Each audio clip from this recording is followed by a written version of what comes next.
you sure you want to stream me? Yeah, we're gonna do it. We're gonna go live. All right, everyone. I believe we're live. I'm here with my very good friend. You could just say brother Irmão, correct in Portuguese? Correct, man. There he is, Andre Akkari, in the flesh. We're here in Miami area. Andre, tell us a little bit about. Well, most people know who you are in the poker community. This is a treat to have you here. How do you split your time between Brazil and USA? Say Miami. What kind of percentage? Like how does that work with your time? Yeah, right now it's like, first of all, thanks to invite me here. Yes. It's a great pleasure for me. And I have no house, I have no place to stay more than, 30 days or 35 days. I keep traveling around the world, so I'm not living anywhere right now. My daughters are studying in US, so I keep coming here to visit them because they need a better English than me, So Yeah, you speak they are good trying. English. And I keep like 25 days a month in Brazil and 5 days here in US, besides all the traveling days.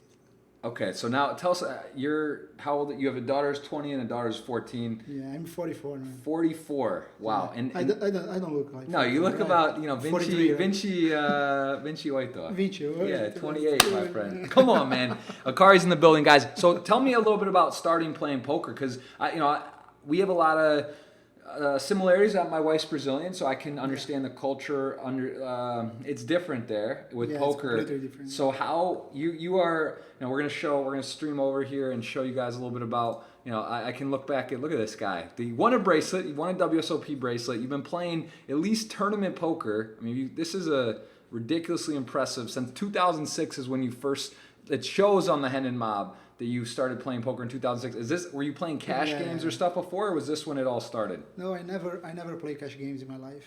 I never was a cash game player. Like I never stood for that. I never got involved. Like I don't like to play cash games more than like 2 or 3 times a year. I don't like that.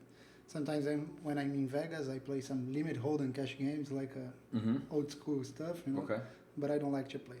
I started to play in 2005. I got in touch with the game in 2005, and then I was in really bad financial situation. Okay. Like I just got married. I got my first daughter, and it was a tough moment for me because I didn't have money. I had to support my family, and then the poker shows up for me in a way that it could make difference for me, like something that I would be taking care of my schedule and everything that could be around that. And then I decided to really engage. And 2006, at the end of 2006, I decided to become a professional poker player. 2007, I signed with Poker Stars. That was a really a lucky moment for me. Right. Because I didn't have anything in terms of titles and winnings that should be on that spot in that moment, because Poker Stars was looking for somebody in Brazil. In that time, Poker Stars was kind of like Greg Hammer, Chris Moneymaker, all these guys that won the main event of the World Series. But they are looking for somebody that could be recognized in Brazil in the poker community. Yeah. And I was in the right time, in the right moment, and it helped me a lot because I got engaged with an international poker community. I could change information, techniques. I didn't have any contact with somebody else outside Brazil. Right. And it was a great moment for me. And then after 2007, everything started to grow in my poker career. Online, I started to win a lot. I made more than $3 million online, and it was great. After 2013, 2011, I won the bracelet. Yeah, so for Brazil, I was just looking here. Is that the first? How many Brazilian bracelets were? Was this one of the first ever? Yeah, it was the second one. Right now we have 4. Wow. We have Thiago after me and Robert Lee. He's a great guy, amateur player, but he's a great guy. He won last year. But the perception about the bracelet in Brazil is completely different about in US, because in Brazil we have a poker history completely different than here, because we didn't have a casino. We don't have casino so far. We don't have any kind of gambling in Brazil. Yeah. So everything that works around poker in Brazil was different than around the world. So we built a history about poker that we keep fighting for poker be a skill game, to be sport. Yeah. And when you put poker in this way, everybody that's fighting for that, becomes an idol, because becomes something bigger than the game. Right. And I did that together with some other guys, and that put me in a special spot. So Right. I took it. I enjoyed that moment and keep enjoying that so far. How did that with the family, with your... Just guys who is watching us, sorry about my English, okay? It's not perfect. If it was in Portuguese, it would be much better. Like I have all the audience here in Portuguese. All my Brazilian friends are watching this, so they know that if it was in Portuguese, it would be better. Well, listen, your English is very good. It's certainly better than my Portuguese, which I have 4 years now. Been with my wife who's Brazilian. I should speak Portuguese. So listen, thank you for doing the English, and we'll do a Portuguese one in the future for sure. So talk me a little bit about how that was when you. So actually, how did you start playing poker? You saw it online. I saw I was working in a e-commerce a web production company. I was doing websites, e-commerce, things like this, and then we got a proposal from a poker website to do e-commerce, to sell hats, t-shirts. It's a competitor about PokerStars, so I cannot tell which one is that, but and they invite us to make a proposal, and I was responsible to create the proposal, install the software, and it was my first contact with poker. That was the first moment. And then I bought one book, then I bought the second book, and in that time ESPN was streaming, was putting the TV show, the World Series show, and then I watched on ESPN and got excited about it. And then I started to learn, and I saw that it could be a great exit for me, in the regular life that I had that time, and I did it. And so when you said you tell your Paul and your wife, hey, I'm going to be a professional poker player, your family, your father. Actually, my wife knows your father from real estate back in the day. Really? She took class or was an intern or something for your father, which is amazing. Pretty crazy. So how was that perceived by your family? Were they like, I don't know, it's scary because gambling's different, and like you said, in Brazil it's not even really known or common at all. So like for you that you're American, you take the gamble stuff, the gamble word, the perception about gambling is not a bad thing like we have in Brazil. It's not negative. It's still a little bit. It's sort of uncharted, but it's accepted. People do it. There's casinos. There's Las Vegas. There's understanding. But at least when I talk about gamble here in US, I feel that there is some kind of coolest thing. You're a cool guy. You are taking risks. It's fun. Everything in Brazil Brazil is completely like a bad perception. It's like you were addicted. You're gonna be in trouble. Right. You outlaw, so it's a bad way. So when I told them that I would play poker, it was a tough moment. Not for Paula, because Paula was always on my side, and she we were in so bad shape, that she said, "Man, come on, it can be worse, so try it." And then I had her support, but my mom was very concerned about it.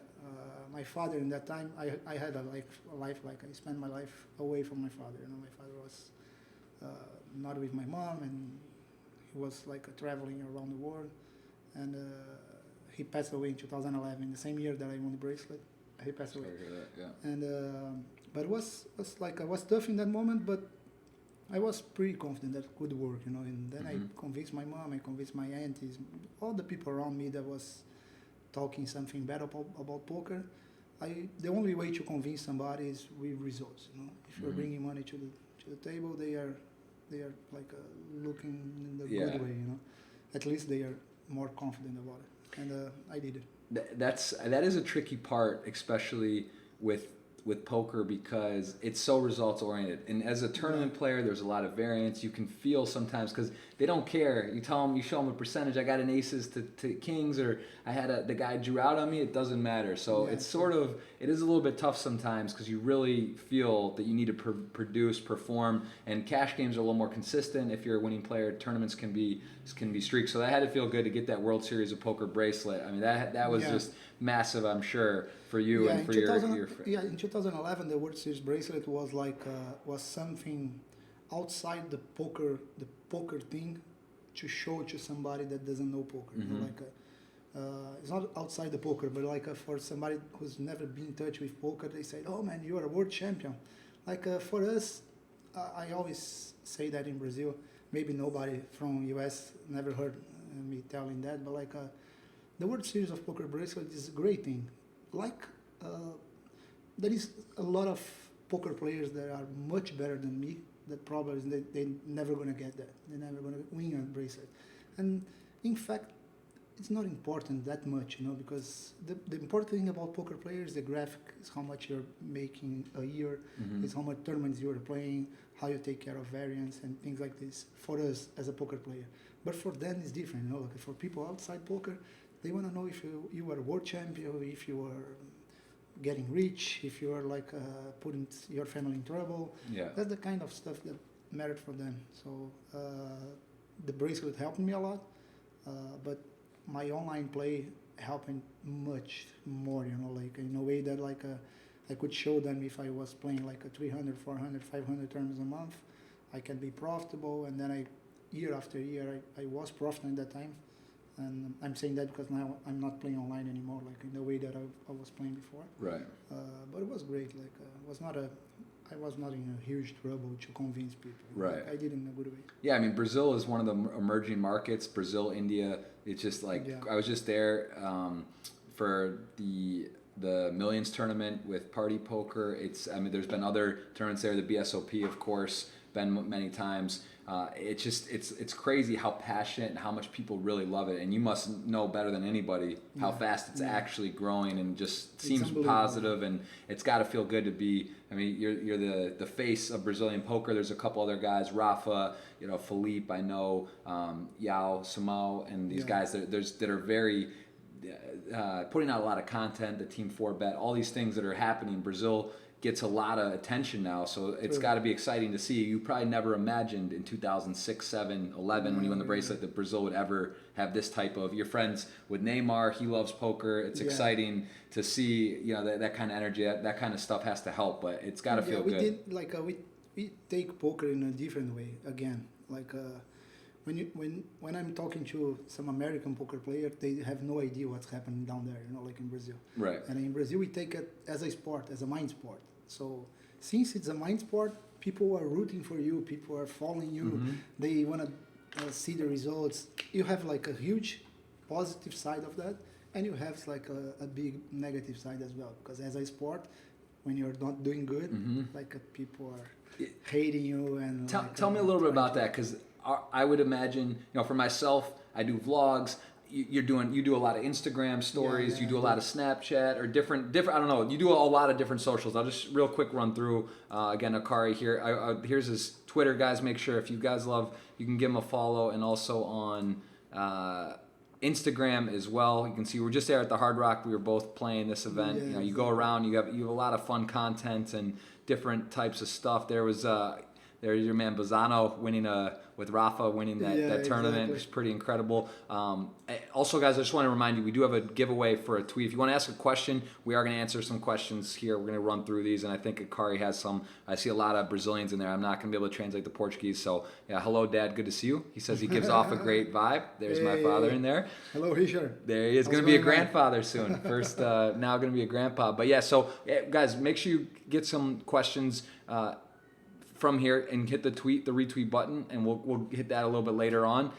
But tell me a little bit about how dealing with the social, how that works for you. Like how is that? Do you feel that's affected your game? Because I know me personally, it takes a lot of time. So like it's hard to study, do the family. Right? It's hard. Yeah, it is. It's difficult. But how do you balance that with being so much content and social stuff? You have a YouTube channel. I know you've done content there as well. You have people helping you, but how have you balanced that along the way? I think in the last 4 or 5 years, I learned a lot. I learned I learned in two ways. Like I got two things to take in a perfect way. The first thing was I get involved with some huge names that have like a huge social media and everything. So when you see somebody like having 10 million people following, and then he get hate and people saying bad things about him, and you see the way that this guy reacts, teach you something. It's the better way to learn something from somebody else's mistakes or somebody else great things. So I took that. I saw how Neymar, Ronaldo, and all these guys, how they take care of it, how they face it, and I learned with this. And the second thing I learned about my sport, you know, what I should represent, who I should be concerned about it, who I should be giving some excuses if I need it.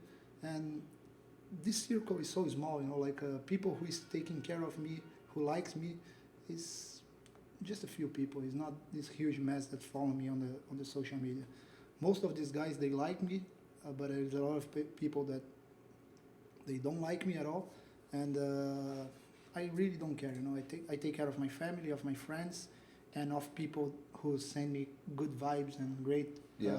And then for these people, for all these people like family, friends, and people who follow me and likes me and send me good energy, I give a lot. You know, I try to give. I try to share a lot. So I make free rolls. I make like every time that I getting the money in any tournament, I share something with them. I buy something to my wife, to my daughters. Yeah. I try to put them in a perfect You live in spot. abundance. Yeah, I like exactly. that. That's the way but to like, do it. And then I don't, and I like to share. I learn to share, and I do it. I do that with good vibes. Anything beside that, I just avoid. You know, I'm not in contact. I became like a huge blocker, you know. So I keep blocking people who is sending me some bad messages, and like I really don't care about it. I know what I'm doing. I know what I have to do in poker, in the poker community, in esports. Now I'm getting engaged with CSGO, so like Counter Strike, and they have like a toxic community, you know, like people who saying bad shit all the time. And I'm still learning and teaching my people, teaching my team how to deal with that. And I believe that I'm doing in a good way. Talk a little bit about, I want to just quickly show the in a game, and talk to me a little about now how you've transformed from just poker to esports and what you're doing with this, and tell me a little about what in a game is. In a game is a school, is a educational hub. You know, like we have a lot of courses. We have poker courses, CS:GO course with the most famous people in each game. Like we have on CS:GO, we have Coldzera and Taco. They are the biggest in the world, one of the biggest. And we have me, Bueno, and Hugo in Brazil. In Brazil, we are very famous people, and like we have been doing great in poker. So it's a way to share education, to share concepts, techniques, and that's what we have been doing. But when you ask me about esports in general, like 3 years ago, I didn't have any clue about esports. You know, I didn't have any information about that, and I got the first contact with CNB. CNB is a League of Legends team in Brazil, and with these two owners, Junior and Kleber, and they like convinced me to be with them and to face all the challenges in their team, take all my knowledge about poker and about teams that I have in poker to put in esports, and I love it. So I got excited about it, and then I didn't stop. Like I opened agents in Brazil. I opened like another esports organization named Furia that we are here in US, and it has been incredible, like a journey. You know, like it's amazing. What percent would you say now you split between poker and esports? Like whether you're playing online or play, you know, how does that work now? I believe today is like a 50-50 about everything on business around esports, because I don't play. I play, but like I'm terrible playing. I'm worse than poker. Yeah. No. So like I keep like talking about Furia, about eBrains, the agents that we have in Brazil, and about in a game and everything that we have on esports there, and all the payment solutions that I got engaged as well, like Gamers Card. So probably 50-50, because I have a lot of trips and poker tournaments around the world, so 50-50 is a good shot. Yeah, that's I love this way that we are now, that I'm now, so it's great. I want to keep that. That's awesome. Yeah, I think it's fun. It's to give scholarships. Universities are giving scholarships. You watch it grow. I mean, it's being on the inside. It's kind of hard, I think, to people to imagine without really following or understanding how big it is. Because it's just, I mean, the kids nowadays, it's like that's what people are doing. And there's Twitch.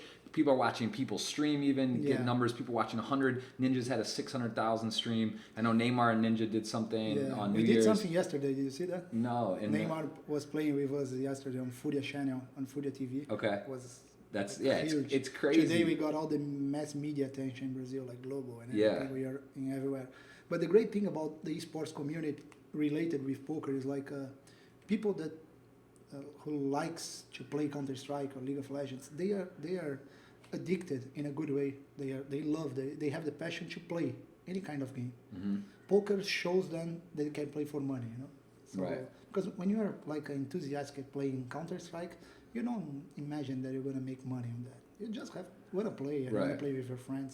But then if you find some game that you can play and still make money or be professional on that, Mm-hmm. like it's perfect for you.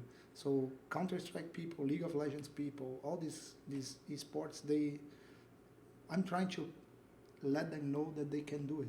They can like play poker, make money, still being passionate with their games, their other games, and this journey has been incredible, like for me, because I keep talking to people and making lives, and people who is playing Counter-Strike keep asking me things, hey, how it works in poker, like what do you do with bankroll, Mm-hmm. and which kind of tournament you can play, how should I start, and it's great for me.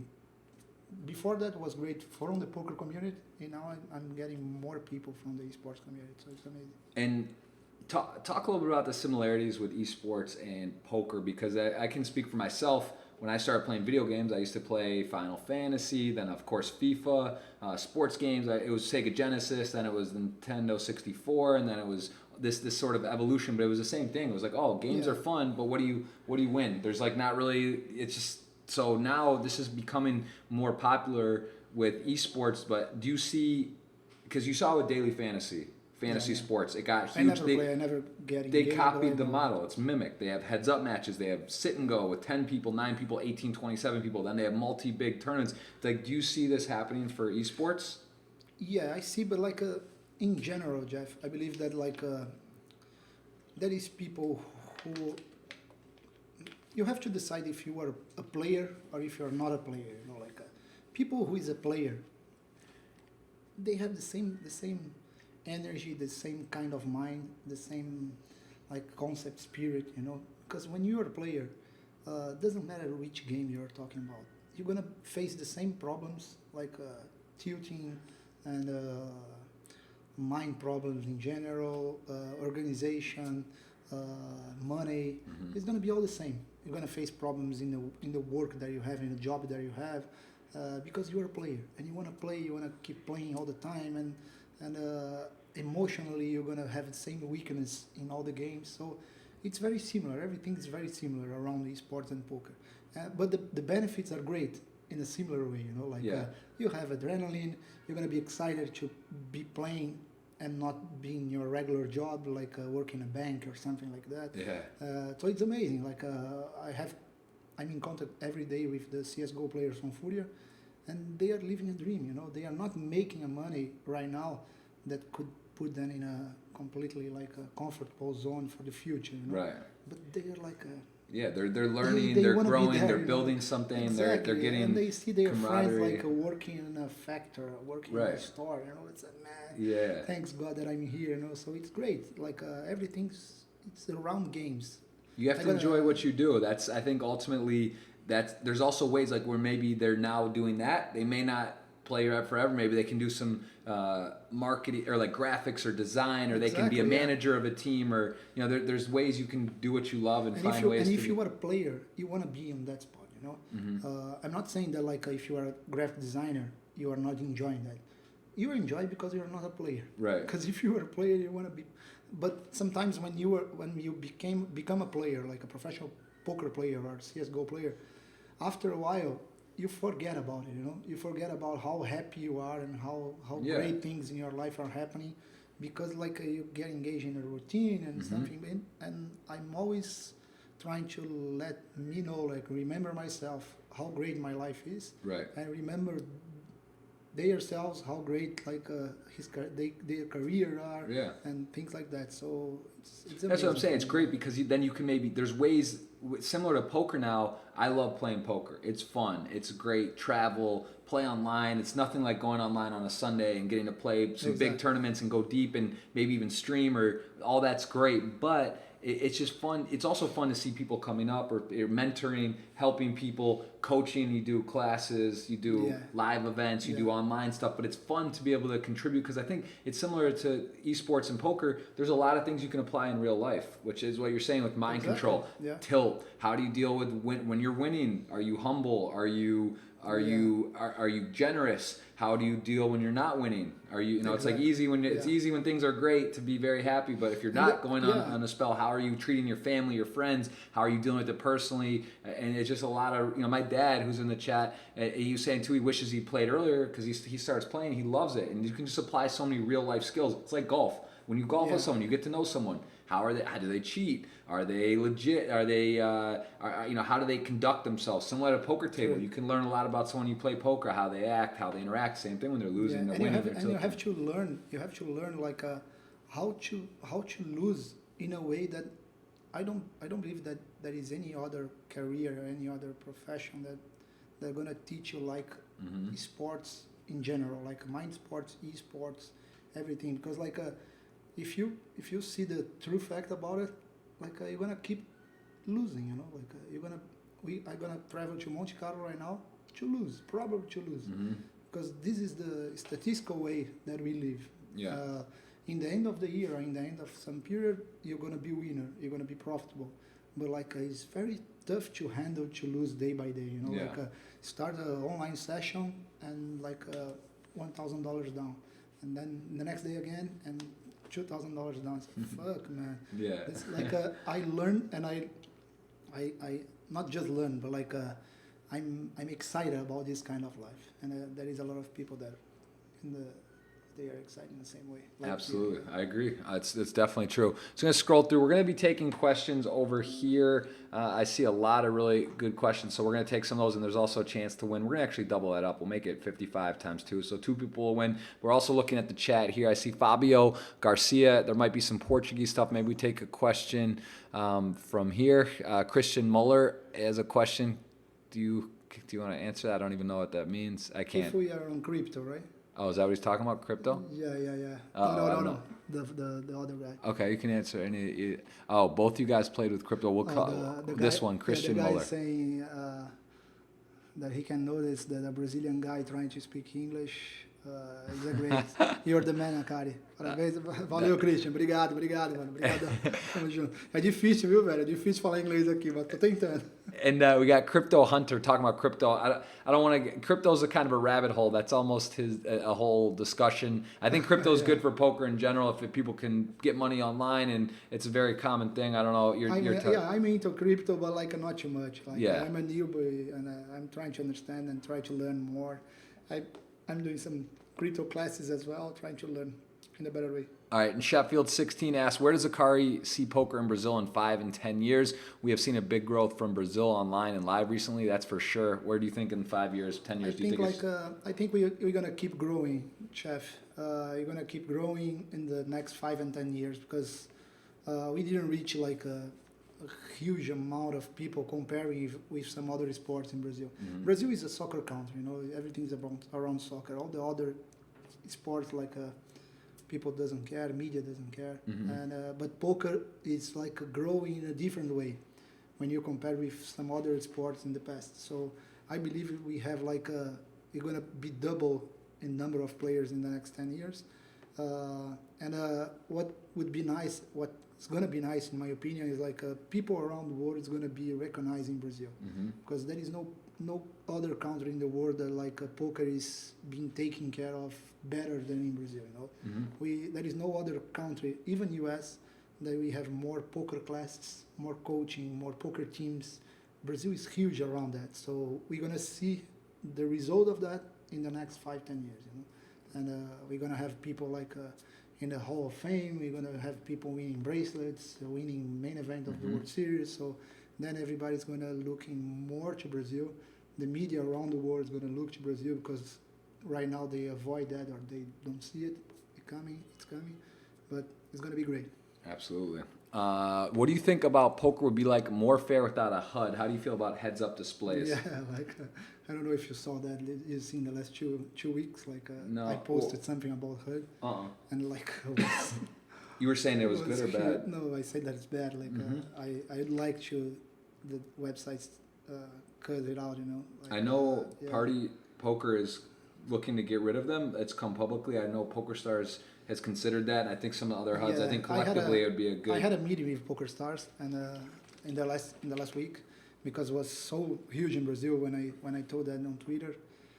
You got like all the media's talking about that and all the people and was huge, saying the both things like going with me on that and against me as well.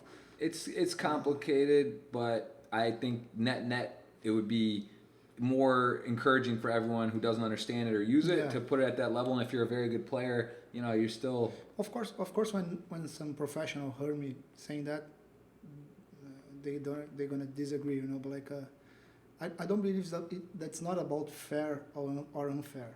It's about what's right. And when you have to face something that you have to decide if it's right or if it's wrong, you have to take like in the same way that we take GTO, you have to take in life, like put in a population way, in a statistical way. Take all the sports, all the sports in general. Yeah. I never saw like Dwayne Wade playing basketball with some watch showing them what's has best statistics or something like that, Yeah. Like you have a better shoe and you can have a better monitor to play poker. You have a better clothes and you can have a better mouse, but nothing helps in the nature of the game, Yeah. And statistics is the nature of the game in poker. So you shouldn't have help on that. You should play like a natural. Yeah. Well. That's my opinion. I know that like people is gonna hate me for say that, but like that's what I truly believe. It does make sense, and I think there's also a way for some sort of compromise because there's different levels of that, and I think if you just had even with a basic showing the big blinds, showing maybe very basic stat options where everyone had access to, like in the client, where you could even I'm just saying if I was the guy to decide that in the software community, software companies, just turn it off. I would like turn it off. Or if I have to put some basic stuff, it's gonna be compared with all the other sports. Like what soccer did. I can't remember anything that they did that could help the player to play better. Right. I maybe there is something, but I don't remember that. What basketball did? Nothing. What volleyball did? Nothing as well.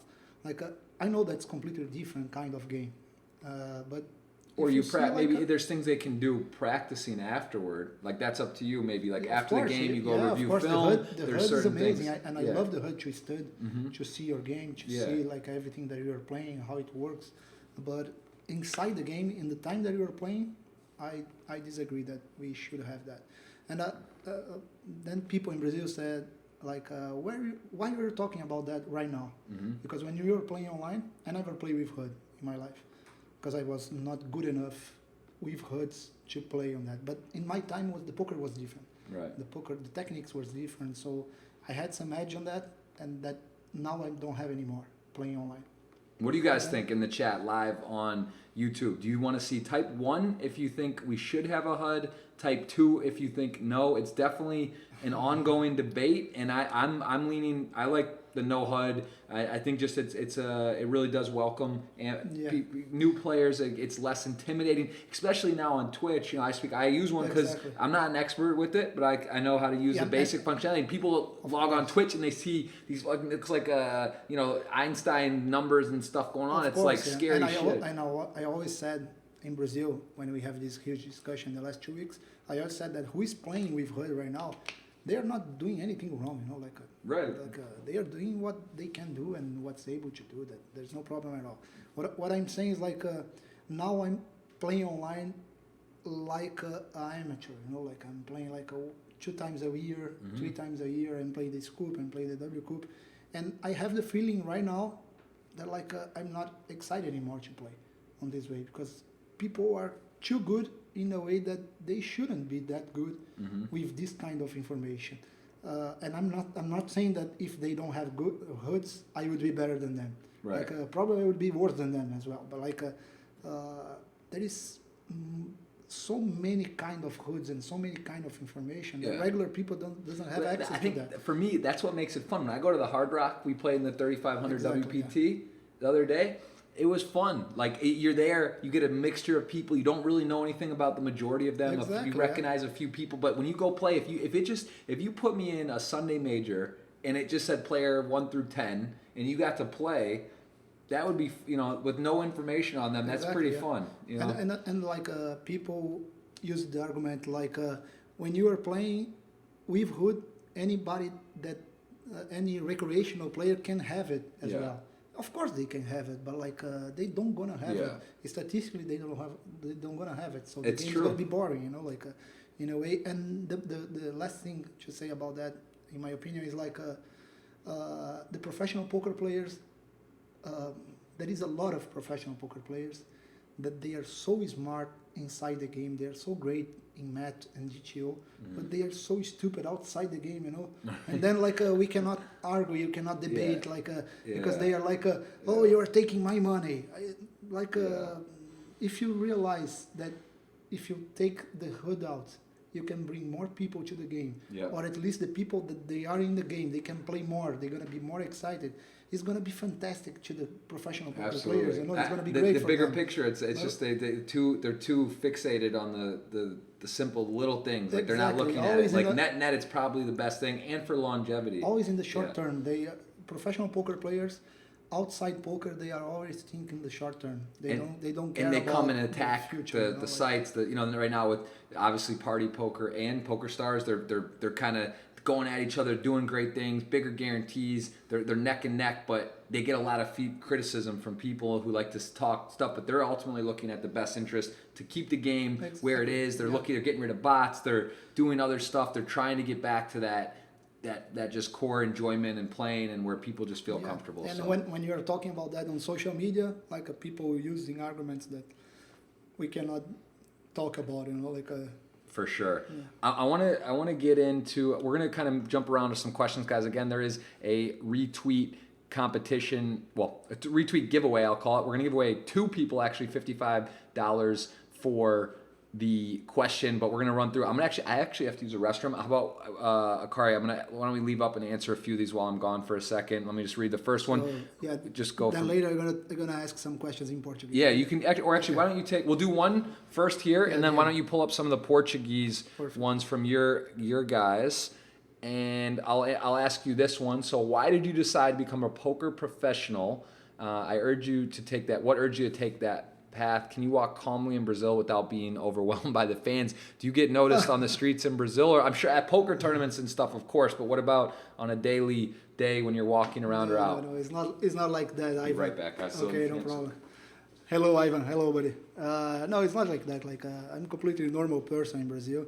I just have been recognized in the poker scenario. Like when there is a BSOP or something like that, then people recognize me. But in a completely great way, without any problem, without any kind of crazy thing. And I decided to become a professional poker player because I was in so terrible shape financially, and I had to find an exit. I have to find a way to support my family, and poker showed me that could be one. And then I took it, and I went with everything that I had in that time.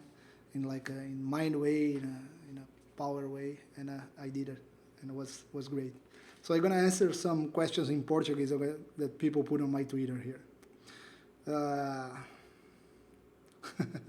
O Gustavo tá perguntando aqui, pede pro Jeff falar se o Palmeiras tem mundial. Vou falar, fica tranquilo. Estou tendo problemas com visto para ir jogar em Miami. O que devo falar para que vou jogar? Sim, Mazoca, você tem que falar que vai jogar, pô. Tem que falar que vai. Se você é profissional, você tem que falar que você vai trabalhar jogando. Se você não é profissional, você tem que falar que você vai passear e vai aproveitar e vai pro joguinho também. É isso. Fale um pouco sobre a Arena Game. A gente já falou, Erika, eu falei em inglês, mas falando sobre a Arena Game é um hub educacional que tem vários cursos legais. Inclusive agora está aberto o curso de poker avançado para quem quiser participar. sobre a explicação dos HUDs, eu já dei a minha explicação aqui em inglês bastante, falei bastante português também nas lives que a gente estava fazendo. So guys, in English, sorry about that, like just 3 minutes to answer everything in Portuguese.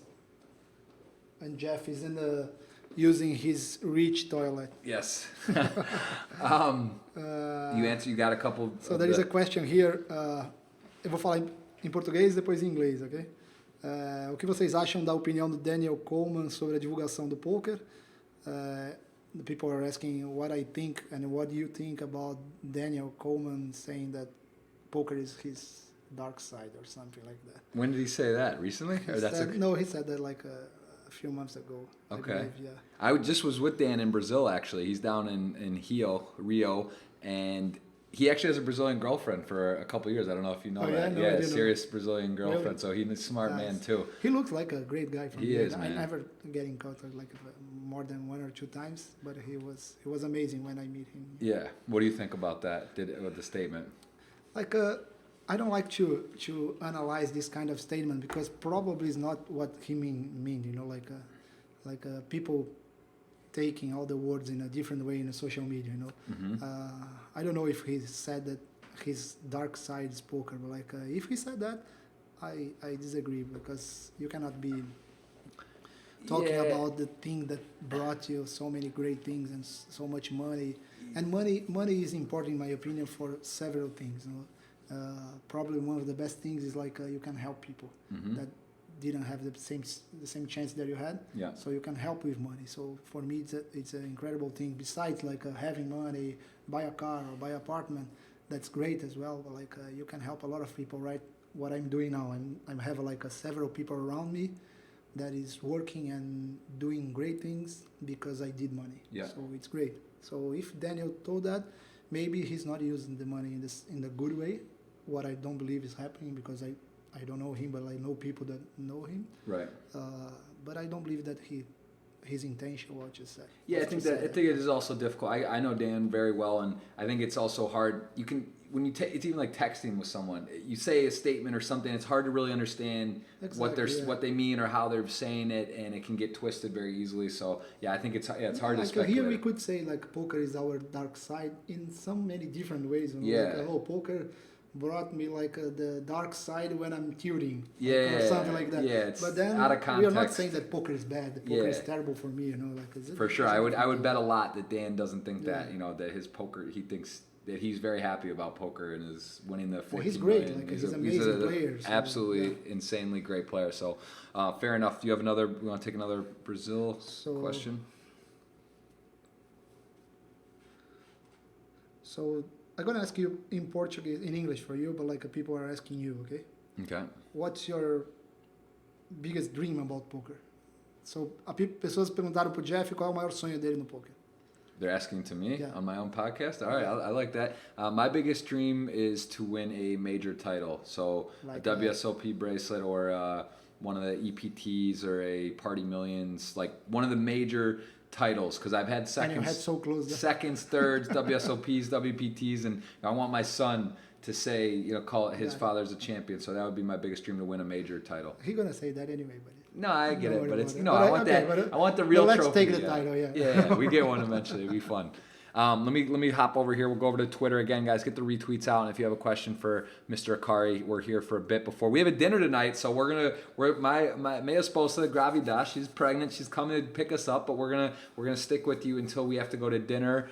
So let's just kind of run through here. How did you choose a perfect girl, like a Brazilian one? I met her at Burning Man. It was just, that's how it was. It was just meant to be, man. I knew it was going to be. It had to be, Brazil. That's the way to go. You know that too. Look, the guy de Burne.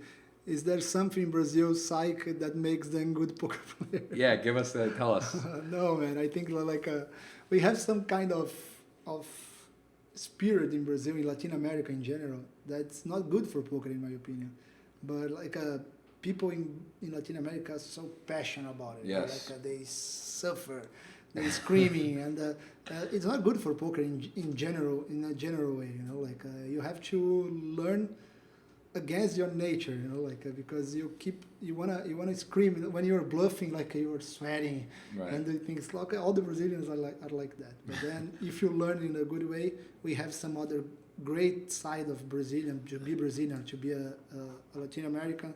That's like we engage, we support each other in a very great way. Like it's very good to play a tournament when you know that somebody is rooting for you, like genuinely, There is this word in English, genuinely. Yeah, genuinely. Genuine. Like genuine, they really want you to win. Yeah, I'd say there's a lot of that for people are jealous or whatever. Sometimes I change words like from Portuguese and I try. I like it. I need to learn all the words in Portuguese that are the exact same in English so I can add those. Yeah, try as well. Try. Maybe it works. Yes. Actually, I was looking here. This was one we did make. I want just speaking on that. There was a final table at the World Series of Poker we both made together, but I remember in particular that there was the Brazilians, the guys in the costumes and the suits, and they go so crazy. They're so passionate. I think that's just amazing. We had Scooby, remember? Yeah, Scooby, of course. Yeah, that was a cool tournament. That was a big payout. We came a little short there of the lion's share. It's pretty crazy in these big field sizes that it's just so much. The top 3 and 4 are just so much of the money. I have four final tables in the World Series, and all the final tables that I got was like that. People screaming and throwing things, and yeah, amazing. Absolutely. So that was a pretty fun to make the final table of that when you have all your because at the WSOP and these things when everyone is there all together, it's really fun. Amazing, it's just really the countries stick together. Yeah, sometimes we go to Monte Carlo like we are doing next week. Yeah, I'm going next week. Like we don't have a lot of Brazilians, because it's very expensive to go there. Right. All the hotels are expensive, so to take like 100, 200 Brazilians is impossible. Right. But at the World Series, everybody's coming, so any Brazilian that makes the final table is huge. Man, the Brazilians, they really do, because even in the ones in Rio right now, it's like they stick to it. Goes till 3, 4, 5 a.m. People stay and they come, and that's not the case always with. And there is some German guy on the Rio event that they are asking me like, man, all these guys supporting you, they have a piece on you. No, they don't have anything. Yeah. And then so why they are here, man? I said, man, you don't understand. Yeah. You're German, you're never gonna understand that. Yeah, it's different then, for sure. And then the conversation finished when he said about the 7-1 against Brazil, so I cut off. Oh yeah, that was tough, but still, man, Brazil's won some World Cups, the most I think still, and they're definitely known as a strong. Are they most ever World Cups or one of? I mean, they must be. They've won the most World Cups for soccer, I think. What do you mean? Like the World Cup, the country Brazil's won the most World Cups, or 5, yeah. And I think maybe the number 1. How many events do you plan on playing in the World Series of Poker, including the main event? So Ivan, that's gonna be my first year in history in my life that I'm gonna play everything. So I never did that. Well, you going for it this year? I'm all in. That's this amazing. Season, yeah. So I'm gonna play all the 10Ks. I'm gonna play the 50K, and I'm gonna play everything that I always want to play, and I never had the chance. I decided 10 years ago. I decided to take my career in a different way of most of the poker players. I never sell a piece. I never get investors, and I don't think that's wrong. But I don't feel good to play for somebody else. I have to give excuses or keep tracking all my steps and all my hands or all my results and say that I'm down. I'm down 10K, I'm down 100K. I don't feel good about it. I never felt good about it, and I never had in the same way. I never had the need to play higher. To pay. If I go to Monte Carlo and I play just the main event, I'm happy about it. I don't see the people registering for the 25K and I feel bad about it. I never felt. Interesting, I don't give a shit about playing one event or don't play. And then people in Brazil, especially on social media, they keep pushing me. I say, hey man, come on, you're the biggest name in Brazil in marketing way, and you don't want to play the 25K. You don't have the money. I don't give a fuck. You don't pay my bills, I don't care. I'm gonna play what my bankroll and myself and my family we are able to play. Right. And I never had this intention to play. To speak on that, there's a lot of validity with that because I've mentioned about Stay Kings many times, Yeah. and I think it's important to have what you feel comfortable, what you want to do, because for me, I love to post action, and I know you've considered that because that could be fun, like a small amount where you let Of course, $5, 1,000 people buy it. And I stake a lot of people. Yeah. The way that poker create this this ecosystem is great. So I have a team in Brazil. We have today we have 64 guys playing for us. Yeah. And I love that. I love to invest, but I don't like to keep like a Excel plan, working with somebody else money. Yeah. But I was gonna say to your point, because I've played on the 100Ks, 25Ks, and I'm selling action. When you do that too, it becomes a little more complicated because then you have to. It's even like from an accounting side, it's like you got to text the people, you have to keep track, do the numbers, so it becomes you open up more of it becomes more of a instead of just focusing on you, what you're comfortable with, you don't have to report to me, you don't have to. I agree with that. So it just depends. When you see a professional poker player, at least from Brazil, friends of mine, they feel bad about not playing. Right. So they have to find a way to play, and this find a way is like getting somebody else money. But I don't feel bad about right. it. I don't feel bad about being an event that I have the money. I developed this skill. I have the money on my account. I don't wanna play. Right. I don't give a fuck. I don't wanna play. Right. I'm gonna play what makes me feel comfortable. Sometimes when I see a 25K event. Then if I don't play, people ask me, man, you don't have the money to play that. I have the money. Yeah, but then I see the field, all these guys, or 70% of these guys, are better than me. So why are you going to play that? I don't feel good about it. And there's plenty of stuff to play. There's main events, exactly, there's online. So if I can face people that are worse than me, table selection is incredible very in poker. Right now, and then people can say, so why you going to play now in the World Series?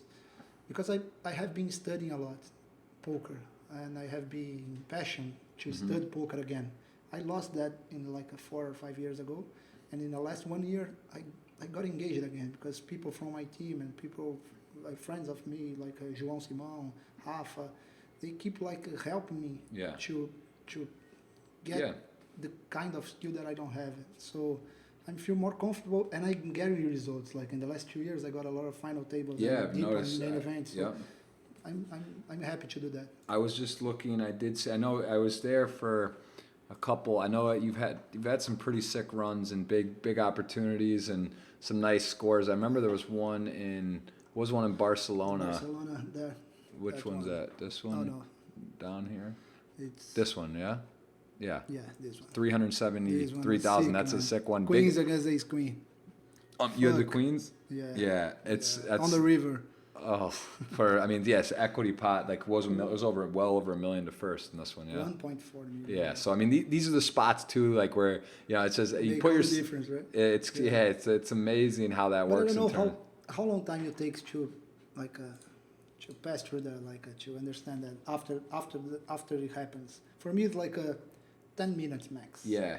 10 minutes, I was sad about it. Said, fuck, man, these days. And then after 10 minutes, let's have a dinner and let's have a beer. And you get it's still that tournaments are so crazy because unless you win, there's always that feeling of well, I'm not, I didn't do it, but it's then you say, about 400,000 US feels pretty good, and we can have a lot of laughs and memories and that. So absolutely, that's exciting, man. Well, good luck in the 50K this summer. This is gonna be my first summer where I won't play a full schedule with the baby coming. Really? I'll play the main, maybe pop in and out. I might get there for that one. But it's for a great reason. The most incredible reason in the world. Yeah, no, for sure. Actually, I want to ask you before we take some more questions. What was that like when you have two daughters, 20 and 14? When you had your daughter, give me a little bit of advice, if you will, with playing poker in particular. Because how did that affect you? I guess 20 years ago, were you even? So wait, you weren't playing poker yet.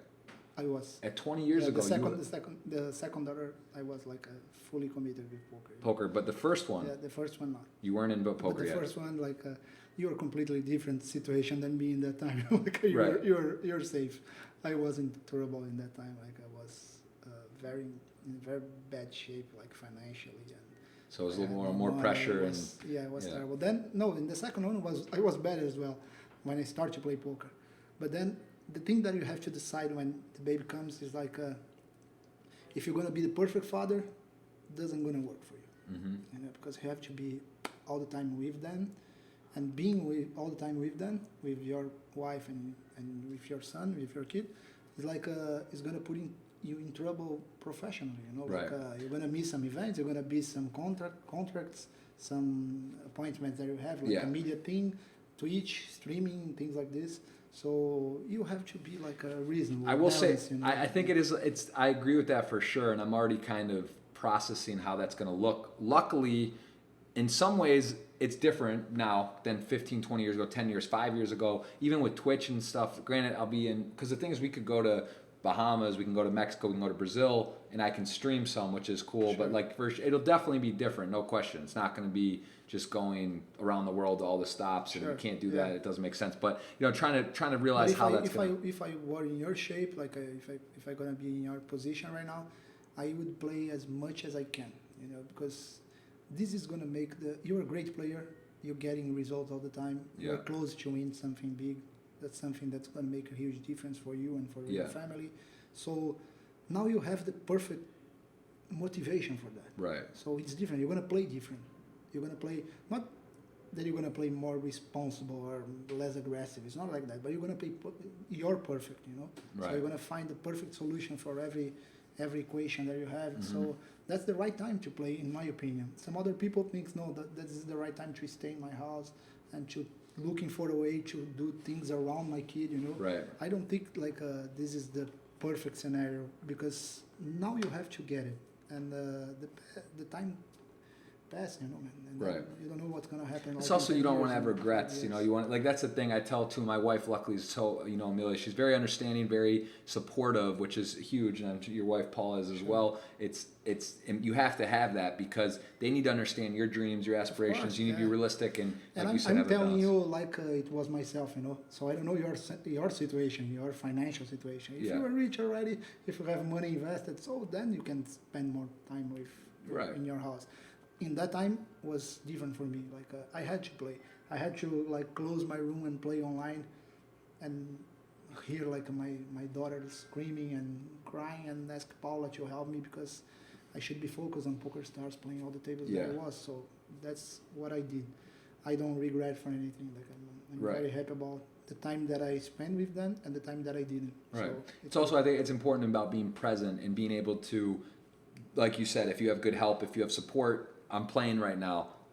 I'm playing. I'm focusing, and then when you're not, though, to be with them and not be kind of halfway involved. You have so to you need find to the perfect balance between them. I'm so happy that now my daughters are studying university, you know, and I can pay for that. So I'm completely. All right, we'll let them. Yeah, that's huge. That's amazing. All right, we'll give a shout out to our former friend here. What is your favorite site to play online poker? Poker Stars. Poker Stars. I was with Poker Stars, and I got nothing but good stuff to say about my time there. Now I'm with Party But Poker. There is no doubt that Party Poker is doing a great job. There is some other small websites doing great. I believe that like in the poker scenario, Poker Stars is huge because they did great. They did some wrong things as well. We have been talking about that in Brazil, and but I believe that they fix it in a good way, and they trying to get some great things for the poker community as well. Like all the websites are doing good right now. Absolutely, poker's booming everywhere. There's no question about it. Where did the passion come from for poker and for CS Counter-Strike? Where did the Carmen, right? Carmen, I'm a player. Then my next tattoo is gonna be one for my wife, and the other one is gonna be player. I'm gonna put player here. I love That's what I am, you know. I see a bunch of tattoos. Tell us a little bit about the tattoos. I have a lot. How many, like, roughly? I don't know. I have like a 10. 10? I have like a roulette here because I'm player and I'm a gambler. You know, like, this tattoo. A roulette wheel? You know? Yeah. No, I haven't seen. Like, oh shit, that's amazing. I don't know if we can get that. Look at that dedication right there. I don't know if we can. That's amazing. You don't know the history about that, right? No. Like I was in the World Series of Poker. That's a great history. Take it. I was in the World Series of Poker, and then Neymar came there. Like Neymar was in Vegas. Okay. And then he texted me saying, "Akkari, come here in the area. So let's play roulette." Okay. I said, "Neymar, come on, man. I play poker. I don't like roulette." I said, "No, come here. We have to play." I said, "Man, I have an event to play at the World Series now. Like I have 10 minutes left. He said, man, you have to come here, come on. I said, okay. So I go, I put $1,000 on my pocket. And then I told him, like, I'm going, but, like, it's going to be 5 minutes, man. I cannot, like, keep playing, keep, like, paying $5. Let's put everything, and then if we hit, I have to go to the World Series. He said, okay. And then when I got there, I said, man, come on, we're going to put on 8. Everything on 8. Okay. $1,000 on 8. He said, no, man, I'm 11. My T-shirt is 11 in soccer, no? Okay, so 500 on, I'm going to put 500 on 8 and 500 on 8 on 11. Okay. And he put, like, I don't going to say the amount, but, like, much more than me. And then he put half on 8 and half on 11. And then when the dealer was, like, throwing the ball, he said, if we hit, we're going to make a tattoo, okay? Okay. I said, okay, we have a deal, man. We hit 8. Holy cow. Like, I got 17K, you know. Yeah, and you got, it's like 17 and a half to 1, basically. And then we start, like, screaming and throwing the Well, you get 35 to 1, but split because Yeah. you had 2 numbers out there. So, wow, that's a great, It was amazing. that's a sizable And he had one, the same too. tattoo. He Oh, has really? The same one, yeah. We have exactly the same tattoo. Yeah. We did in the same day. Everything. That's a big tattoo. Yeah, Is this yeah. big on his leg, too? Yeah, Or on his- exactly the same size, the same tattoo. It's with the same guy. I didn't know that He story. did it for both of us. Wow, where He did you on have me. it done? I did in São Paulo. He did in Barcelona. Like 3 days later, he flew to Wow. Barcelona, and he did in Barcelona. That's amazing. I didn't know. That's a great It story. was amazing. Yeah. That's hilarious. Yeah. Single biggest loss. I guess you played. You playing majority of. My single of biggest loss was about tournament. like what 25K. The biggest that I ever played in my life was 25K. What did you do? No, actually it was 50K because I re-entry on that one. Okay, there you go. That's honest. That's 50K. Yeah. from Johnny Pop Ivanov. And how about what did you do before poker? What was some? Give us a little rundown. I did a lot of things, Abram. Like I work in a technology company. I work in a clothes store. I work in a soccer camp, soccer school. I work in a stocks market. I was working in Brazil in a stock exchange. I play samba for 21 years. Samba? 21 Like years the every weekend. dancing? Yeah. Wow. I play and I was a musician. Wow. And I did a lot of things. Like nothing worked well as poker. You know? So poker was the biggest thing in my life in a professional way. Awesome. That's amazing. How long you been playing and describe the first time you went broke? It's funny to assume first time or that you did it ever go broke even. But Figaro. Actually that's interesting. The first time that you ever played, did you saw it on TV or a friend said it? I know that you said that at the company they sent in a proposal, but when did you actually deposit or play? Well, do you remember what it was? Was it a tournament? Was beginning of 2006. The first time I was playing just free rolls. Until that, I was playing just free rolls for like one table. I don't know if you remember that. Because we play like a sit and go free roll, and if you win that, you win like 4 cents. Okay. And the second place 2 cents, remember. and the third place 1 cent. So I was playing that for 5 months. This kind of game, free roll, and then after 2006, I started to play for real money. But it's truly, I never got broke. You know, I never lost everything that I had. I always play in a safe way,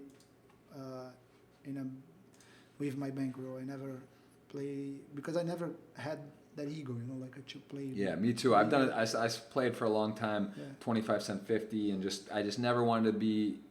I didn't have that urge to just shoot for it, and just did it very slowly. And I think that's the most successful. I was never ashamed about going down and buying like player micro limits in 2007, 8, 9, 10.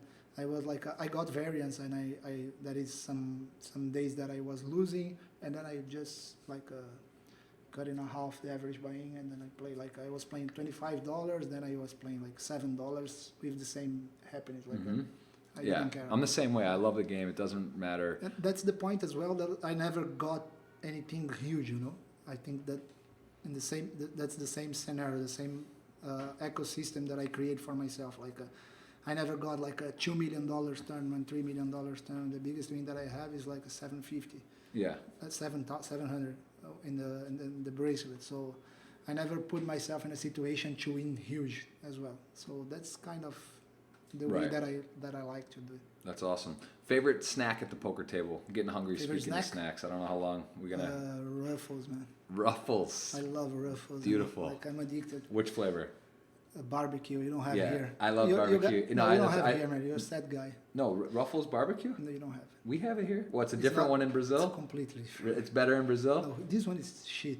Really? compared I with love the Brazil barbecue one. Ruffles. I'm gonna show you when I'm you gonna go have to to- Brazil. We're gonna show you the real barbecue. All Ruffles. right, that's Just you, and I love the ham Ruffles. Have you tried ham? ham? Yeah, No. it's amazing. Is that Brazil also? I haven't heard Yeah, seen in it Brazil, here. but then they cut it off. They took it out. They and then teased you I in sent that. I sent an email to Thelma Chips. I said, hey man, come on, man. You put people addicted, and now you think. What happened? They didn't catch it I up? don't know. That's They- crazy. I was buying It's everything. interesting and though I was because people know, and for Coca-Cola, I think it's the common knowledge that different countries have Yeah. different flavors. But it's also like a Snickers bar is different True. in Costa Rica than here, or I guess that make for all chips as well on major brands. They do little different But variations I'm addicted. What I'm real addicted in popcorn. popcorn. Okay, I eat popcorn every day. it is nice. It's light. It's nice. That's a nice snack. It's not light in the way that I do, but it's great. All right, fair enough. All right, there's a couple on the Twitter, a couple Portuguese, so I don't know here. Como what- afrontas loves bad beats. How you take bad beats? Interesting. How do you How you handle? take? How do I? I don't give a shit. You don't. It doesn't affect you. No, I know that affects you. It I somewhat. saw sometimes. Yeah. I get emotional. I just know. want to win so it much. doesn't but- affect me. If you are playing the right buying, like managing your bankroll, playing something that you're going to be excited about it, and it doesn't going to hurt you in a hard way. You learn how to take bad beats. It's not happy. You're not going to be happy about it. But if I say that doesn't bother me at all, it's not true. But 5 minutes, 3 minutes, and then after that, I don't give a fuck. For sure. Sometimes when I play bad, and there is a lot of times that I play bad, then I get upset. What happened in the 3500 WPT? I saw your I story. lost, I didn't see, no, but I you had didn't. you had a good stack for day 2. Yeah, I didn't play bad. I lost a tens for King Jack and a 10 King King, Jack and the River. Sick. I lost a huge pot, and then I lost 2 flips. And Yeah, that's done. and yeah. Tournament poker happens fast. Yeah. Same. I had a good thing and then out. But So- I'm honest when I play bad. I always say that on my Instagram. Unfortunately, I say in Portuguese, but I'm always saying that. I try to be honest because this is a great exercise for your mind as a poker player. Have all the poker players, they never say that they are bad in something or they did something wrong, and you have to do that because when you say it, makes your mind in a good way to learn. So you Right. have to do that.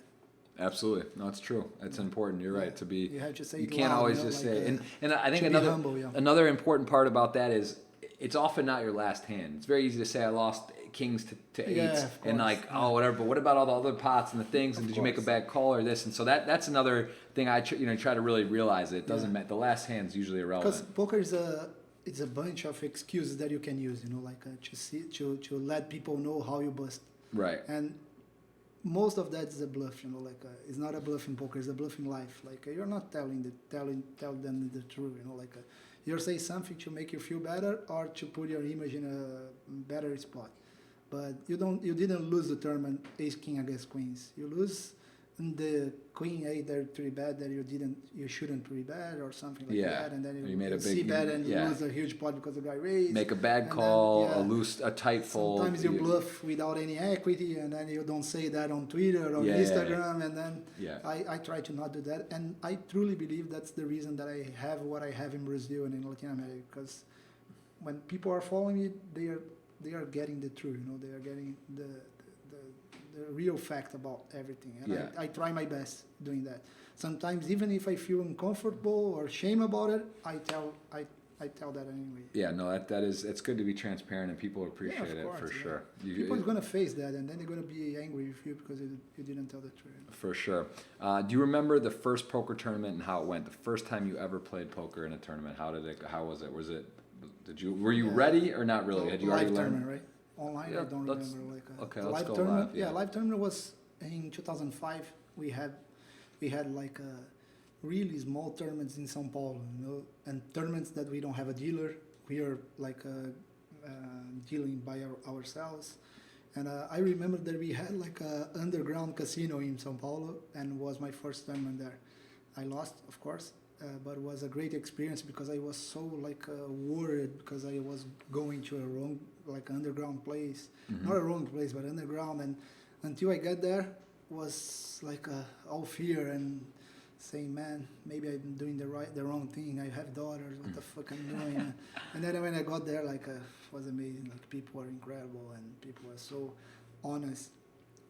Most of the time, the underground world are more honest and more credible and more great than the normal world.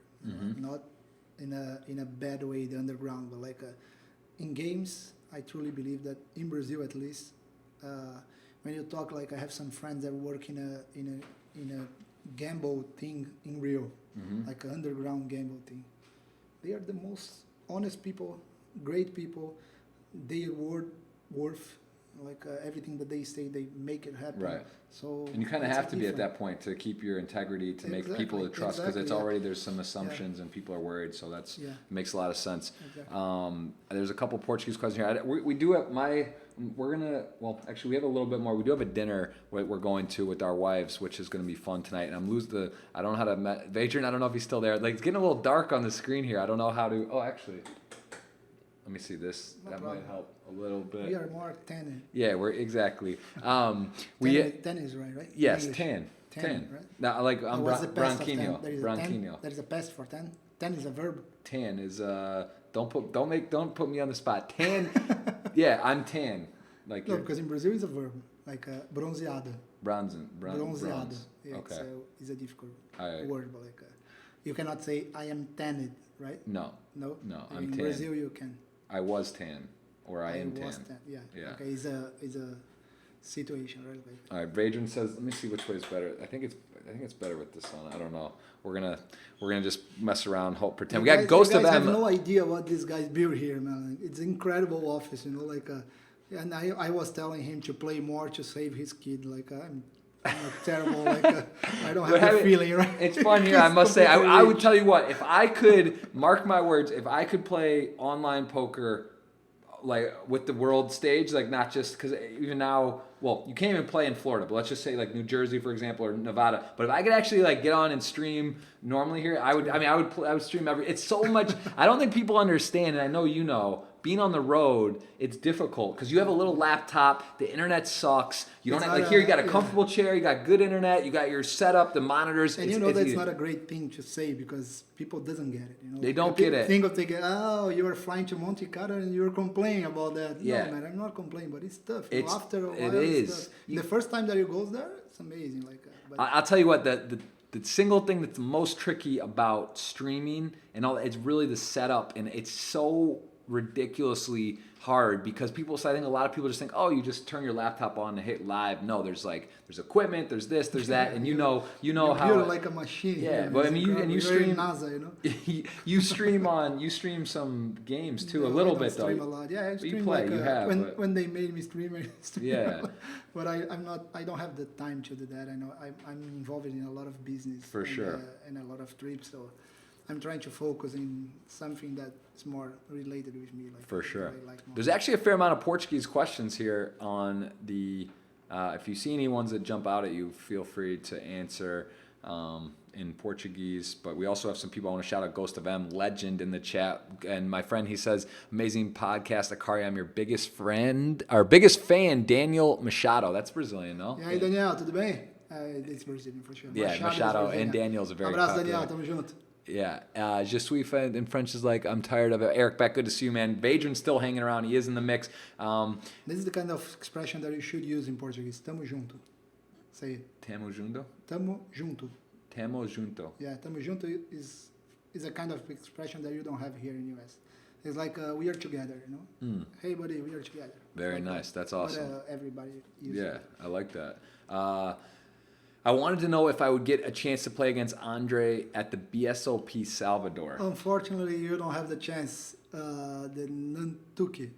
I'm not going to be in BSOP, man. I'm going to be flying to Monte Carlo to play the EPT. Monte Carlo is exactly the same time as BSOP Salvador. But the BSOP Salvador is going to be huge. It's going to be incredible. Salvador is amazing. Yeah. It's an amazing time now that there's so many big series that overlap. You can really play a live tournament almost anytime, anywhere. And now that Brazil is bringing it there as well, so they don't, Yeah. Brazilians don't have to travel as much now, or at Yeah. least within the country, which is awesome. The work that the Brazilian companies and the CBTH, the Confederation in Brazil, what they did is incredible. Like today we have so many opportunities and so many things available in poker. And in Florida, you cannot play poker online. It's because you didn't take the Brazilian guys to here. You should invite the Brazilian, Igor Federal, and all these guys from CBTH to work here. They're going to put you to play online for sure. They get it They done. are very good in the political lobby, They're very All right, great. well, let's send them That's over. what Tell we them did in Brazil, yeah. Tell them we'll have a meeting here. Let's bring them over here. Who's better, him at football or Neymar at poker? That's an interesting question from Simon Baker. Who's better? I think Neymar in poker, man. Looks like I'm trying to put him in a good position, but I played soccer all my life, but now I'm fat. I'm low. I'm not playing anymore. The soccer hurts a lot, So when you're getting old, it's not a great sport to keep practicing. I'm trying to do CrossFit, something more safe, And Neymar is playing poker every day, so he's learning a lot. He's always asking about hands. Now he's focusing things more advanced like GTO and mathematics in general. So he's good. He's a good amateur player. He's one of the top recreational players that I know. Listen, I'm gonna put it out here right now. I think we should next time. I don't know how often Neymar gets to Miami. I know in Vegas he comes once in a while. He's in the summers, but it'll be fun. He's going to be here in September. September? Yeah, Brazil's going to play here against Colombia. In Miami? In Miami. Yeah. In September. Listen, I couldn't make a game, right? Let me just say, if we have a game, look at, I got a table right here. Maybe we get Phelps. We do a little 2-on-2, like a tag team. We can do like a heads up format. From the Neymar side, I can make it happen. You can make it happen. Yeah. All right, we're gonna put that out there. If you guys want to see a 4-way battle, we could add a couple more. Even there's enough seats, but we could do some sort of competition with Phelps versus Neymar and have a little fun. And like a small game, right? Not huge. Friendly, Yeah, total friendly. Who knows? Maybe even just something where we could. It doesn't even have to be for money. We could do it for. Yeah, he never played a huge amount of money. So we always play like a 500 reais, 1,000 reais. All right. So if you guys listen, I would love that. We'll see if we make it happen. Yeah. So we'll take a few more questions here, and then we do have a dinner, guys. And again, Akkari is my brother. We will. This isn't just a one-off. We can do some more podcasts in the future. I want to. Next one we're gonna do on my channel, okay? Okay. On YouTube channel. And I'm gonna have to bring TV, some Portuguese on. At least, man. That's on your YouTube channel. Yeah.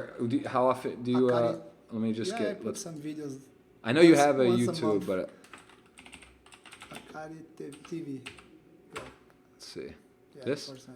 I'm subscribed, man. Look at that. I'm already subscribed. Come So on, that's important. There it is, guys. That's another. We didn't even have. This is just casually. You only do so you do it once in a while. We have some great stuff there. That's awesome, guys. Give that a follow as well. We talked about in a game, which is very cool as well. We mentioned that at the beginning. We're running through some of these questions. My wife is coming soon, and we are going to be going out to eat, and we'll do this. We'll do more, like we said. We'll do one on his. We'll do probably another in the near future on mine. One great thing that I want to let you know is you should ask your wife to take you to Salvador when the BSOP is going to happen now. That's one of the best cities in Brazil. Yeah, I've been a bunch of cities in Brazil, but I haven't been there. Probably you have in São Paulo, Rio, right? Yeah, I've been to Fortaleza. I've been to Trancoso. Is nice, but Fortaleza is kind of dangerous. Bahia. Oh, Fortaleza is dangerous now? Yeah. Really? Yeah. Interesting. I didn't know. That's where my wife's but it's father's great, from. A great place, yeah, Fortaleza. It was really cool. But Bahia is the best, man. That was beautiful. Trancoso. We spent the Réveillon. How can I say Réveillon? Happy New Year's, like a night in Fortaleza right now with Neymar and everybody was like. It's near Bahia, right? Yeah, it's in Bahia. Yeah, I get confused on the cities and things. If you weren't a pro poker player, what would you be doing? If I what? If you weren't playing poker, what would you be doing? I think I know the answer. Yeah, if I could, I would be playing soccer. If I could, I thought you were gonna say I'd be a e-sport professional, but I guess you say you're not. No, soccer is the soccer and basketball are both sports that I love. I love to watch. I love to play. My father played in a basketball team in Brazil. He played for the Brazilian team as well, and I love to play. I like to play. So it would be one of those. But on my condition, like a 44 years old, I would be engaged in the esports world like I am, like in a business way. That's what I would do it. That's amazing. Who's your favorite NBA player or team?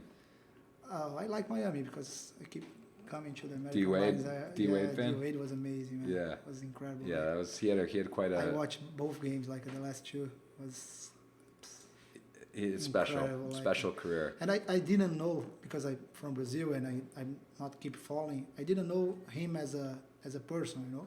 Mm-hmm. And he's a great guy. Yeah, he seems like really guy. Humble, really you good. You see that he's a great guy, because when you see everybody's talking about him, everybody's saying like, oh man, he's a monster, he's an incredible guy, but he's as a person, he's incredible. Right. So when people say this kind of speech about somebody else, it's because people is special. Yes, I agree with that. Who do you think is the best Brazilian player, or not necessarily best, but who name a few that are really, you know, that are at the top of their games? I think like Rafael Moraes, GM Walter online. GM Walter, yeah. João Simão, Crema, Thiago Crema. Yeah, he was actually just here. He came in. He was in my office. Really? Yeah, last week. I've been talking to him. Impressive. Like he's incredible. We have a lot of great players, but there is some other players that they are not playing like internationally, like Kelvin, Eder, all these guys. They are not playing all the tournaments around the world. But Rafa, Crema, João are the top guys. Thiago Decano. These names are the names that I try to follow them in a technical way. Like I try to keep asking questions and trying to learn from them, and they're great. You don't want to face them at the tables. You know? Yeah, they're huge. Padilha, for sure. Padilha is great. Oh yeah, so he was deep in the millions Padilha, he's doing Rio. Great. Yeah. Will you be at the Millions in Montreal? No, I know you're going to. No. You go to the Star Stops, Monte Carlo. Yeah, I'm gonna be in Monte Carlo. Then I come back to Brazil to go to the UFC. Poker Stars launch a huge partnership with UFC right now, and there is a UFC in Rio, in Barra da Tijuca. Oh wow! There's gonna be Jose Aldo fighting, so I'm gonna be there. And then after that, I'm gonna straight to Vegas. This year I'm gonna do something different as well. I'm gonna spend like 10 days before the World Series with my wife in Vegas, to get drunk, to do all the crazy things. Oh yeah? That's awesome. And then after that, I'm gonna take like 2 days resting, and then starts the World Series. So it's gonna be the first year that I'm gonna do that. That's amazing. That'll be a lot of fun. What's your view on Splash the Pot? I guess what's it like to just throw chips in the middle? I don't think is a good thing for the dealers. You know, you have to respect the dealer. Like they're working hard. Absolutely. Let's see. Someone asking a stream. We'll take a couple more, and then we are going to cut it, guys, because I think my wife's. Oh yeah, let's go over there. Let's see if. What's your favorite structure to play? That's an interesting question. What do you like? Do you like turbos, deep stack, bounties, knockouts? What do you like? I like the freeze outs.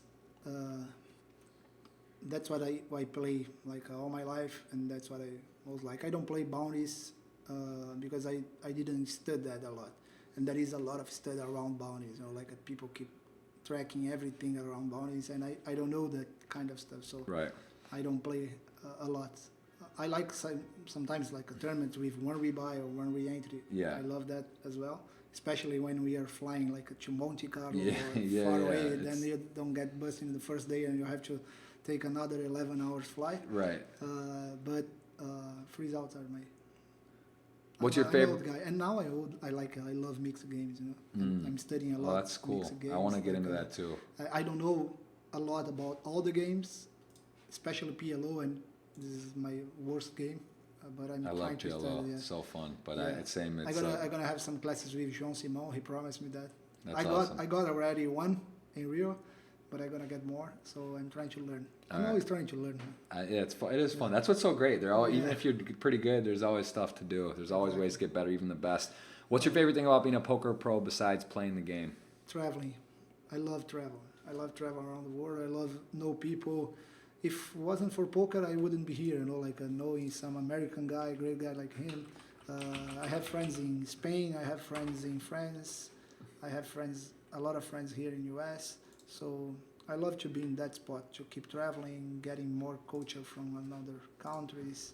I'm completely happy to be Brazilian, but I feel that I'm a world citizen, so it's great for me. We are going to give away two $55 winners as well at the end. So we've taken a lot of questions here. Let's take a couple more and then we'll do the tweet draw and then we're going to go to dinner. So that's what we'll do. Take a few more here and then we're going to sign off, guys. So if you get a chance, you can ask him a question, Andre. Even though if we don't answer it, you will be entered into the draw. All you have to do is go there and hit the retweet button. So it looks like you got almost a 4% chance because 2 people are going to win 55 total eligible. So we'll do that in a second. So people are asking if you play Counter-Strike. You don't play, right? I haven't, but I would like to. I just... So you know that you have the perfect setup here to play and stream in Counter-Strike. I wish we had time, man. You would be a ask, fucking star on Counter-Strike. what do I need? Steam? How do I do it here? I have Steam account. Man, I'm going to teach you how to get the first time on Counter-Strike. Just install the Steam, open a account. I have Steam. I have that. Okay. Come all on. right. All right. Well, I have it. I should do it. I'm the 44 years old guy. I know, man. I hate to say it, but I'm but you know that the 50 is the new 30, right? That's what they're saying. Yeah. I heard 50 is 35 at least, but somewhere in that 35. We'll take it. Do a couple more, and then we are going to do the competition draw, guys, for you a chance, guys and girls out there. There, I was in Rio. Look at that, little soccer skills, man. That. I got a couple moves. That's actually Dan Coleman right there. Those were asking about his. You love soccer, right? It's the best, man. It's a bad thing that you're born American, right? It's amazing. If you're born Brazilian, you would be like a great soccer player. Maybe I could have done it. I might have been able to. You're right. It's possible. No, because you know that's about gene, like America, they don't. That's what I'm saying. I'm excited. American people, they don't have the gene, I don't want to put pressure on my son, but I am going to.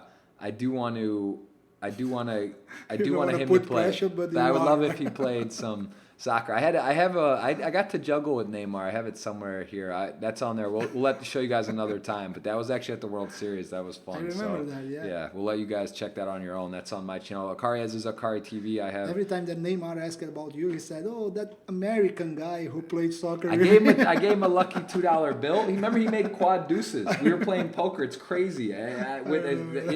He think he won or something. He did good. Why you believe that soccer doesn't fly here like I'll tell you why. I know the reason. Why? It's because in Brazil, the athletes, they all play soccer. Why in England, the athletes play football, or soccer, football. Soccer, yeah. Here, LeBron James, imagine him playing soccer. It would be scary. Or Dwayne Wade, soccer, they would be insane. But they play basketball, football, hockey, baseball, then some soccer. So it's like, it's split. But you asked just a foreign question. Here is the business country, you guys are so powerful in everything. Why you don't take 20 of the biggest guys and bring here like Neymar and Messi? They kind of do. They make this league. Made this league big, like a huge league with some. But great they names. do. They have it. It's happening. But they have it after they stop it, after they retire.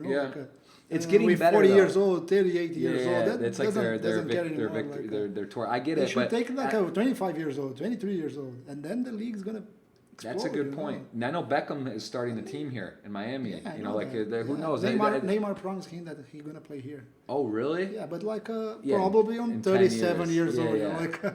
But that'd be your point. Different. If they got him after his next contract, that could be something. Well, because that's the kind of thing that would bring more children to play better. Really they have examples. They're gonna see in practice. Because that's true. Even I never believed it. Why US doesn't take it?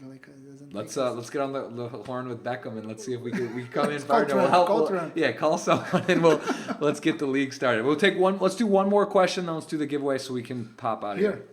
Yeah, okay. Give me. It looks like you got a lot of questions. So again, we have to do another one at some point, guys and girls. But yeah, give me your. So I'm gonna ask you a great question. Okay. From Gustavo.